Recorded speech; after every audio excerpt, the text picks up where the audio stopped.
Hey, what's going on, guys? Welcome to the channel. I'm Ben, and about this time last year, I secretly made the decision to move away from giant bikes like my KLRs and the Tenere 700, because as fun as it had been to try to squeeze them through some of the gnarliest trails that I have ever seen, I started to have some real concerns about either injuring myself or one of my riding companions as we were trying to get these bikes to do things that they were just never designed to do. And a couple weeks later, I put out a video comparing a couple large bikes to some smaller models that I had been considering, one being the brand new 450 Himalayan and the other the 390 Adventure with the spoked wheels. And while I've definitely heard a lot of positive things about the original 390 Adventure, there were some specs that I went over in that video that did concern me and honestly turned me away from ever wanting to own one of these bikes, mainly because of the ground clearance and suspension travel. There were definitely some specs that I liked about the bike, but because a lot of the terrain that I ride over requires rock jumping and log hopping, it just didn't really seem like the bike for the job. And at that time, some of you guys commented that there were some new spy shots that were surfacing of a redesigned 390 that looked a lot more like a dual sport, seemingly with a much larger front wheel and a larger rear wheel, long travel suspension, and some pretty serious rally styling. And then just yesterday, October 17th, 2024, Motoring World put out this article that I've got linked down in the description about how KTM brought the redesigned 390 Adventure out in plain sight at their own rally in South Dakota. And following their source trail, it looks like the images that they have on their website are credited to Off-Road Underground Official, Cycle News, and Simon Cudby. So today I want to go over a few of the specs that we know and take a deep dive into these images to see just exactly what we can glean from them as far as specs and features, and possibly what this bike may be designed to do and where its limits and capabilities may lie.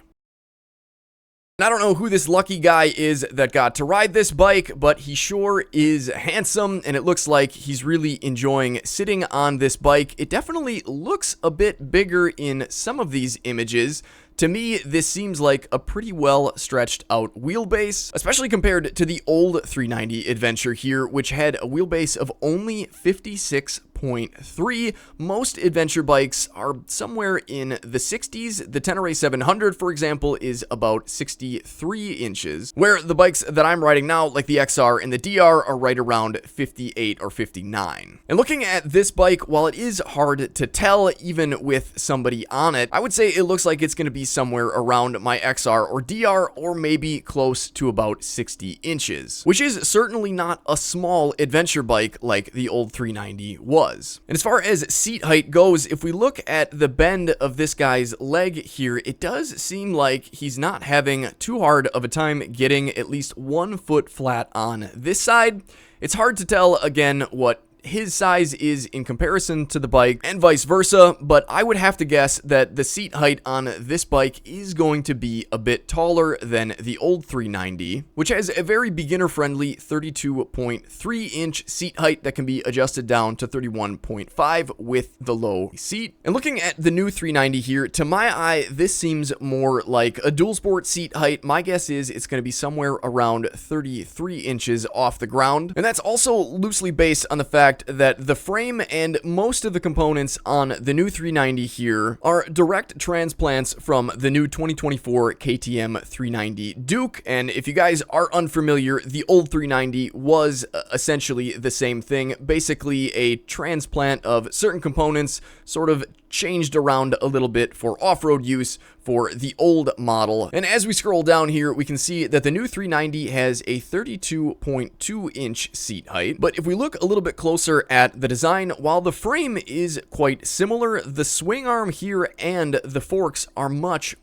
further away from the bike. And we can see that by referencing sort of the bottom portion of the exhaust here versus the center points of the axles. And of course, keep in mind that on the Duke here, we've got a much smaller front wheel. This bike comes equipped with a 17-inch front rim and a 17-inch rear, whereas the new 390 Adventure is definitely set up for adventure and dual sport riding with a 21-inch front and an 18-inch rear, both very respectable numbers for any off-road dual sport or adventure bike, because the larger your wheels are, the easier it is to get over obstacles. So keeping that in mind, if we zoom in just a tad here, you can see that if we drew a line underneath the exhaust, and in this bike's case, the sort of oddly attached skid plate here, the center point of the front wheel is a little bit closer to the bottom of the bike, whereas the rear is, well, almost in line with it,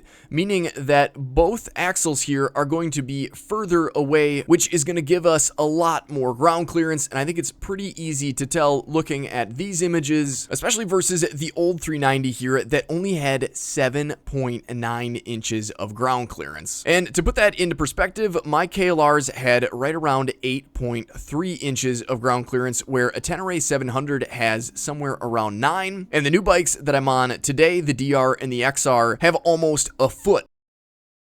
One other thing that I noticed that I think is going to be extremely important, and I was pretty happy to see, is that if we compare the 19-inch front rim here with the suspension, the sort of shiny part here that is essentially where the forks are able to collapse on themselves. On the old 390 here, we had only 6.7 inches of suspension travel up front and 7 inches of travel in the rear. And of course, this whole swing arm and suspension setup is drastically changed on the new 390. And of course, without putting a tape measure on it, it would be pretty hard to tell, but it seems like there's certainly enough room for travel here, especially with this cutout under the rear of the bike for the tires sort of collapse into. And considering the fact that the new 390 Duke has a rear suspension travel of 5.9 inches, my assumption is with the somewhat obvious drop in the rear axle in comparison to that bike,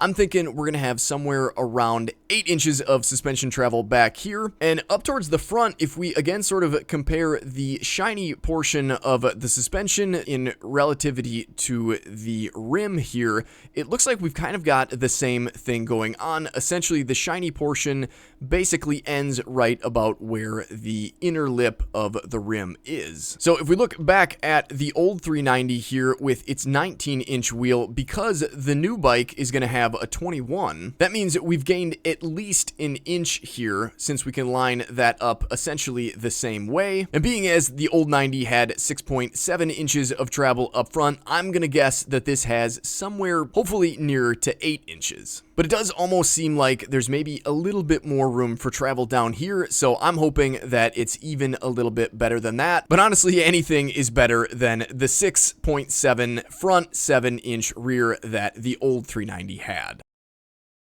Another thing that I was really excited to see that they changed in comparison to the sort of, well, lack of change from the Duke to the 390 Adventure is that while the old model had a very oddly slanted peg here, which I'm sure is totally fine and probably a welcome thing on a street bike, it's definitely not what you want on an off-road machine where you're going to be standing up a lot. So I'm really happy to see that we've got a nice, wide, fat, grippy foot peg here that is this time parallel to the ground instead of at a sport bike angle. And along with the frame, the 390 Duke and new 390 Adventure do seem to share the same 390cc engine. And looking at the technical details on KTM's website for the new Duke 390, it's supposedly going to put out 33 kilowatts, which if converted to horsepower makes a somewhat almost familiar 44 horsepower, which is only one pony more than the previous models that put out 43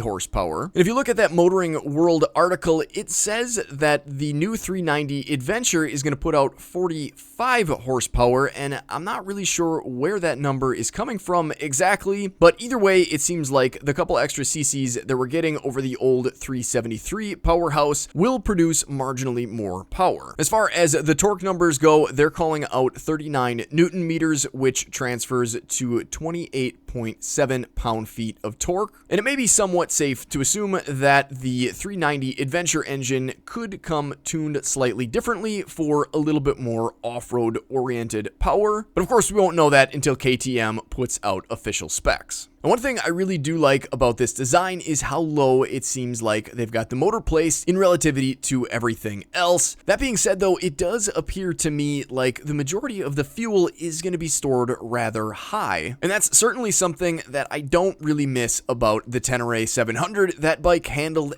excellent right up into the point that you slowed down enough that you could feel the weight, and then it definitely felt like it wanted to drag you to the ground. And speaking of fuel storage and weight, my assumption is that this bike is going to come in somewhere around, at least I guess I hope, 400 pounds or less. The old 390 weighed about 390 pounds, oddly enough, whereas the new Duke 390 comes in at only 364 pounds, obviously adding larger wheels and longer suspension, as well as the much larger fairing and rally tower up front are certainly going to add some weight. But if they could keep this somewhere around 400 pounds or less, I think this is going to be a game-changing motorcycle. As far as fuel capacity goes, the new 390 Duke holds 3.9 gallons, which is only 0.1 gallons more than the old 390 Adventure. And while it is, of course, a bit hard to tell, the tank on the new 390 certainly has a very different silhouette than the new 390 Adventure tank does. So my assumption is that this tank is not going to be the same, meaning we cannot really glean much from the 3.9 gallon fuel capacity that the new 390 Duke has. And of course, it'd be a lot easier to tell how far this tank went down without these fairings on the side of here, but my hope is that this tank is going to be at least 4 gallons, if not a little bit larger, which would of course mean that if we can expect the same 65 to almost 70 mpg that the old 373 engine could achieve, that we may see almost near KLR type range out of this bike, which again is definitely a game changer and very impressive, especially coming from a bike like the XR that sometimes needs to be flipped to reserve at just 64 miles.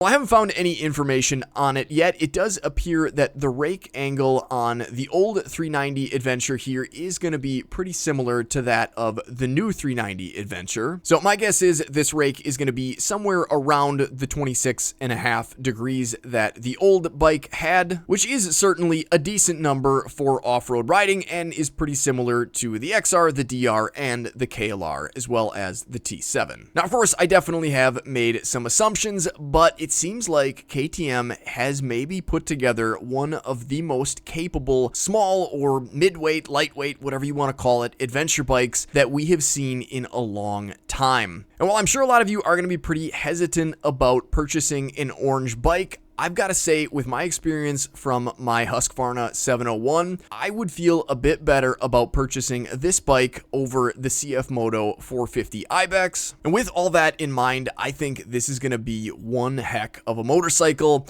I would definitely be interested to hear what your guys' thoughts are on all the stuff that I went over today, and especially what you guys would hope to pay for a motorcycle like this. For reference, the old 390 Adventure costs about $7,399 US.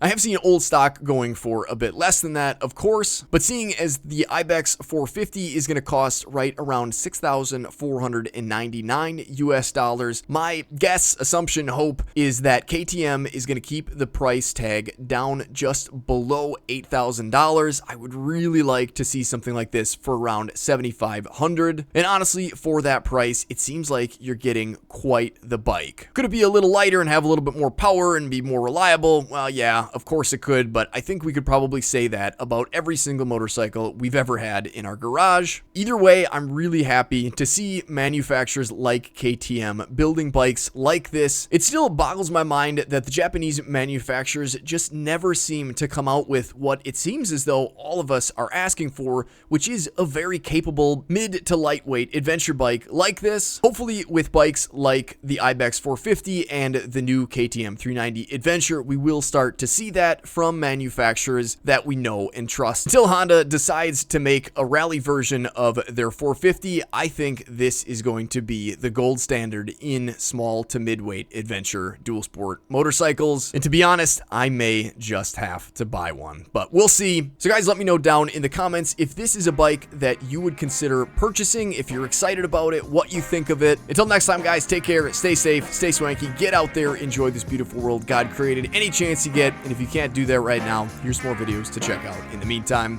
Thanks for watching, guys. We'll see you on the next one.